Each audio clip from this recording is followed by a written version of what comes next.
অতএব তোমাকে যুদ্ধে যাবার অর্ডার আমি দিতে পারবো না।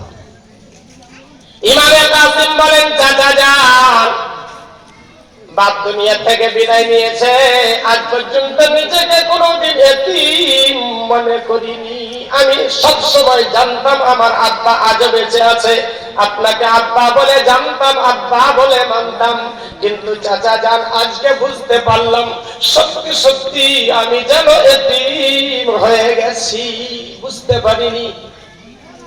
ইমামে হোসেন বুকের সঙ্গে জড়ে ধরে বলে, ভাতিজা কাসিম এমন কথা কেন বলো?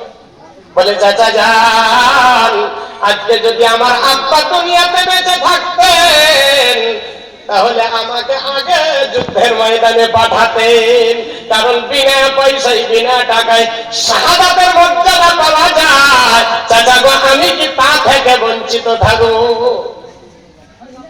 ইমামে হোসেন বললেন, যাও তুমি আগে তোমার মায়ের কাছে একটু পারমিশন নাও।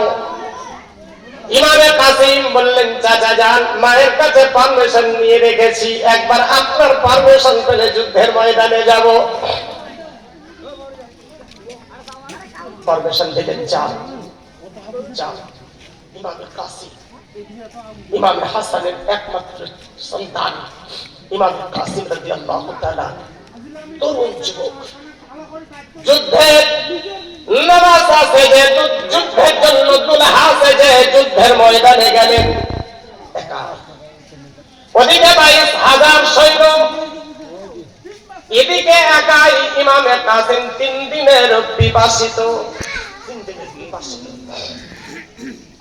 আওয়াজ দিয়ে বললেন, ওরে আমর বিন সাদ, মোকাবিলার জন্য সৈন্য পাঠা। কে আছে মায়ের লাল, আমার সঙ্গে মোকাবিলা করবে? কে আছে পাঠা? আমর বিন সাদ সৈন্যের দিকে তাকিয়ে দেখলো এখন সবচাইতে বাহাদুর কে আছে। বললেন, আরজাক, তুমি যাও, তুমি যাও, মোকাবিলা করো। আরজাক বলছে, কি বললেন? এই বাচ্চাটার সঙ্গে আমি যুদ্ধে যাব, মান প্রেস্টিজ নাই,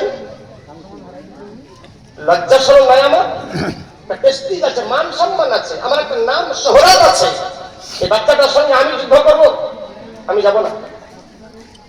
তুমি যাও, তোমারই দরকার। এটা কোন মামুলি ছেলে নয়, এটা আলী কোটা, শেরে খোদার শের ইমামে কাসিম। আরজাক, তুমি যাও, আমি যাব না। আরজাকের 4টা বেটা, আরজাকের 4টা বেটা ওই যুদ্ধে ছিল। সবচাইতে ছোট বেটা কম বেশি একটা হাতির সমান মোটা তাগড়া ওজনদার, বিরাট লম্বা চওড়া।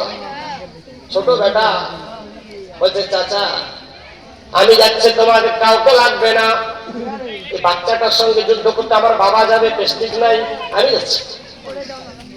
সবচাইতে ছোট বেটা এসে হাজির হলো, কাসিম এই এত সুন্দর জীবন, এত সুন্দর জীবনটা নষ্ট করে কি লাভ হবে বলো? কাজ করো, আমি একটা পরামর্শ দেই, হোসেনের সাথ ছেড়ে দাও আর এজিদের সাথ ধরে নাও। যদি চাও আরবের সুন্দরী মেয়েদের তোমার সামনে হাজির করা হবে, হাত মিলাও। বলে, এই বদকার আওরাতকে পেটে এই নালাই কামিনা, তোর পরামর্শ দরকার নাই, তোর পরামর্শ নেওয়ার জন্য আমি আসি নাই। যে কাজের জন্য এসছি সে কাজ কর, যুদ্ধ করতে এসছি তো যুদ্ধ কর। বিশাল ব্যাপার। বলে, শোন, দেরি করছি তো তোর ভালো, আমাকে বিরক্ত লাগছে। কিরকম? আরজাকের বেটা বলছে, কিরকম? বলে, যতক্ষণ শুরু পরিস্থিতি বেঁচে আছি, শুরু করলেই তোকে শেষ করবো।